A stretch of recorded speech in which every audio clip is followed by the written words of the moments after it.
Hi guys, thanks for watching. In this video, 3 tarot cards in a reading for the sign of Sagittarius. I'm doing this mid-July 2019, but owing to the unique way in which YouTube uploads stuff, I've got absolutely no idea when you're watching it. So this reading is to cover from now until the next time. And if you're watching in the future, great stuff. The best time to watch these videos is when you're drawn to do it. So 3 cards please for the sign of Sagittarius.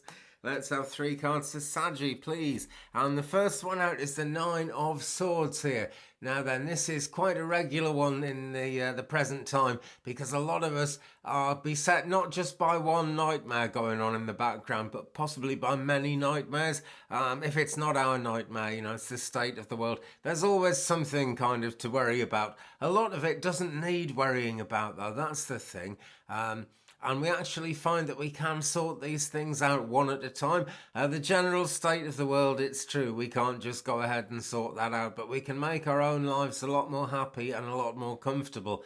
And that seriously matters, because then we can actually get the world much more in tune with the way we want it. And that's about making choices a lot of the time, sadly. But this character, I think it's the Mad March hare. It might be White Rabbit, I can't tell in the dark, but it's waking up, whatever it is, and there's all these nightmares around it, and it just looks such a bad scene. Look at all those swords hanging over its head. It's air sign energy, guys, by the way. It's Libra, Aquarius, or Gemini energy around you with the air signs there. But yeah, there's things that this creature could do, whether it's the rabbit or the hare, I'm not sure.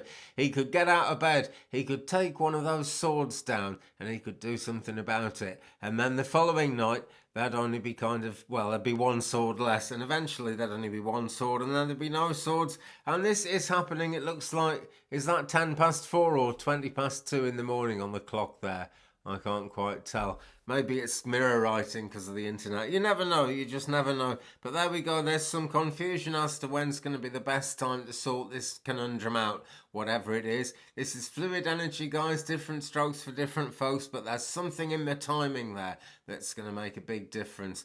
Okay, it's worth thinking about to a certain extent, but with all of these things, it's life's journey, and it depends what is the next thing that kind of comes up that puts itself in the way. Does it get in the way? Is it a hindrance, or does it help? Who knows, guys? But look, all these nightmares hanging over most people, actually, but it's particularly relevant to Saggy in this reading, of course. And you know, there is usually something we could do about it. The nature of life tends to make us feel that there's nothing we can do about it, but there's usually something we can do about it. Anyway, I'm now, for a change, going into Ask an Angel by Tony Carmine Salerno. Wonderful cards, actually. He is a painter, and he doesn't just kind of paint a deck deliberately. He paints all the time, and every now and again he assembles some cards into the deck and brings out a new deck that way.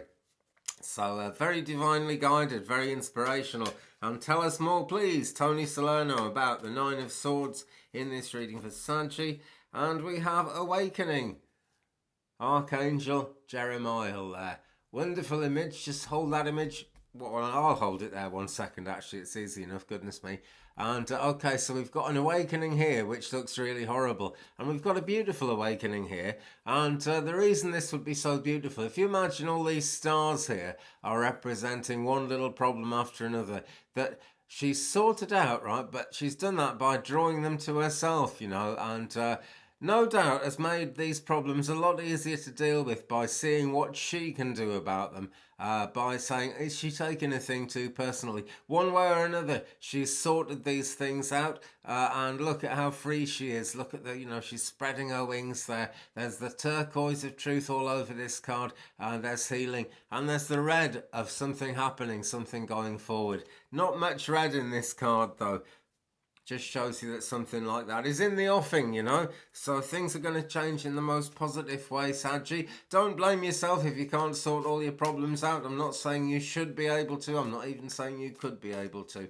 But there'll be something you can do to make the situation a bit better. That's the thing to hang on to. That's the thing to go ahead and do, you know. Maybe have a think, maybe don't. Just see where life takes you. I don't know, different strokes for different folks, but there is something you can do about this as it comes up. and this looks extremely positive. It's also very much like the Divine Protection card in this deck, which suggests the divine is coming around. So let us please have the second card in this spread for the sign of Sagittarius, and we've got Page of Pentacles. Here he is. Now then, being the Page of Pentacles, he's got a bit of all the pages in him. Excuse me, he's got the patience, he's got the ability to make decisions, he's got the ability to tackle things, think things through, help with longings and desires, all of it, because in the suit of Pentacles, which is earth sign energy, Capricorn, Taurus, Virgo, really it's all the energies coming together under the guidance of spirit. So a powerful situation here when the page comes in. The page isn't the powerful one in himself, but there's a powerful situation going on. And if you're waking up from this and actually managing to resolve these things, which you will, Saggy, you will absolutely get resolved with these things. Don't sit worrying about it. Get something done. Okay, and this looks like a strong character coming in to help as well. Very positive energy, very likely earth sign energy, but certainly someone with an earth sign prominent in their chart if you're going to get some help here. This might be someone who doesn't trust themselves very well though, so you might have to support them a little bit as they're helping you, you know. But it's a mutual thing. I wouldn't call it a codependency, but one thing isn't going to work without the other. We're a pack animal, so what are your friends telling you? And is there one friend in particular who can help? Is it a lover? Is it someone at work? Only you know, Saggy. Okay, back into Ask an Angel now. And I'm saying, tell us more, please, about the Page of Pentacles in this reading for Sagittarius. Tell us more, please, about the Page of Pentacles. And we've got hope.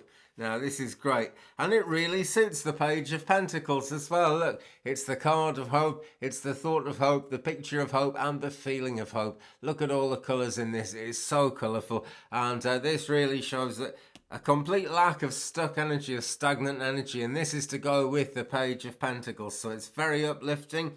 And so it's not the actual resolution of things at this stage, but we're only halfway through the reading. It's not actual resolution, but it is showing that things can be absolutely wonderful. And we should never forget that. It's very difficult sometimes when we've had a really long run of bad things happening, suggested by the Nine of Swords here. It's very difficult to imagine, you know, things are ever going to get better because, you know, you can imagine in the kind of half asleep world of just waking up in the night, it feels like all these things are just going to fall on our heads and kill us. But no, there's hope, and it's not just a crazy thing to say. When you think about it, there is always hope. How many things do you know that have turned around for the positive, friends? It can happen, it does happen, and it will happen, Saggy, if you can visualise and believe. There is a strong feeling of visualisation here. All the images in this card point towards it. This is what you can see. This is a very visual card indeed.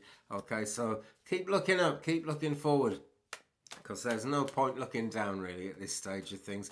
Things are going up, they really are, that's the way it goes. But there's transformation happening, I'm sure of that. It's very clear from looking at it. So let's have the third and final tarot card in this spread for the sign of Sagittarius, please. Excuse me, must take a look. It's the Tower. I'll show you it in a second. And as if to emphasise the Tower of Destruction, the rest of the deck has fallen on the floor so far away I can't get a hold of it. But before it fell, I got number 16, the Tower here. Now then, this is a really quite scary image, and it's quite a scary image in the traditional Rider-Waite deck as well. But the meaning is a little bit different here. This suggests that Alice might have caused the problem herself. It might be something to do with her. But is it really a problem? Because we know when the Tower comes up, people tend to come out of it all right. It's just a bit of a shock. It's a big change. And in this situation, Saggy, it's a bit like a butterfly coming out of a chrysalis, you know. They start off as caterpillars or, you know, whatever kind of small form of grub or bug they are. And before they turn into an actual flying creature, excuse me, which isn't impossible and which isn't really what you'd call magic, although it's very magical to look at. They have to go through the chrysalis stage, and so they're all warm and comfortable in the chrysalis because that's where they need to be nurtured to really have a chance, I suppose, of being uplifted and having a shift and moving forward. but they do then have to tear through that chrysalis and throw it away. And this really is what this card is about, okay? There's fireworks going off everywhere, lots of craziness in the card, and it really looks like problems everywhere, but they're not. They're things that happen because it's like a big bang, and we need to have that big bang sometimes to keep things going. You know, life needs to have a story to be any good. That's the bottom line of it. But the Page of Pentacles can help in so many random different ways. Keep him close. Okay, Saggy. Right, let's say, please give us another card from Tony Carmine Salerno to tell us more about the Tower. Number 16 in this reading for the sign of Saggy. And we've got conflict resolution and Archangel Raguel. There he is. And he looks like one of those people that they're really kind. They never hit anybody. They don't lose their temper very much. And they're just so fed up with what they're seeing now. It's just making them angry. But they're fighting really hard not to be angry. So it's not an easy one. And how easy could it possibly be in a situation like the Tower of Destruction? Very difficult. But he's taking it seriously, Sag. And that's what you guys need to do. You can take a thing too seriously in lots of ways, it's true, and that is very, very true when you're worrying about it. But if you're really going to make a difference, if you're really kind of keyed up and, you know, you're ready to rock and roll with this, you can get out there and you can resolve the conflict, whether that's conflict within yourself or conflict in a situation around you, Sagittarius. It is more than possible to solve it. We have the Star of David here in these wonderful sort of Merkaba, I don't know how you pronounce it. You know what I'm talking about, but it's based on the Star of David, and that name David means beloved, so remember, you are loved, Saggy. Okay, and this character gets things sorted out in the end. I just know he does. He's just more of a peaceful character than someone that goes in and knocks heads together. So you might have to knock your own head together, but do it very carefully. Okay, well, I'm going to say thanks for watching, Saggy. I'm sorry this is so late. One of those things, I'm a Saggy too. I'm enjoying this reading and I had to wait all weekend for it. YouTube uploads very slowly, right? And I can store 2 videos at a time in my phone if I reduce the resolution a lot. So it's just, you know, I couldn't record them last week or anything, but it was still going. I'm going to try and post a couple of different star signs every day. So anyway, that is the reading. Until the next time you are disposed to watch me. Thanks very much for looking in, guys. A big thumbs up, please, if you've enjoyed it. Leave me a comment. Tell me what you think. Tell me what's going on in life as well, guys. We will share the journey a bit. Share me around the internet if you can, and thank you to everyone who has been sharing me, everyone who's been leaving comments, thumbing it up. Just watching it makes such a difference, you know, really helps me to get the word out and keep things moving. Okay, keep it real, realistic tarot, that's the way I like to see it. I hope you feel the same way too, and I hope it helps, Saggy. Have a great week, and I'll see you very soon indeed. Until then, goodbye and peace.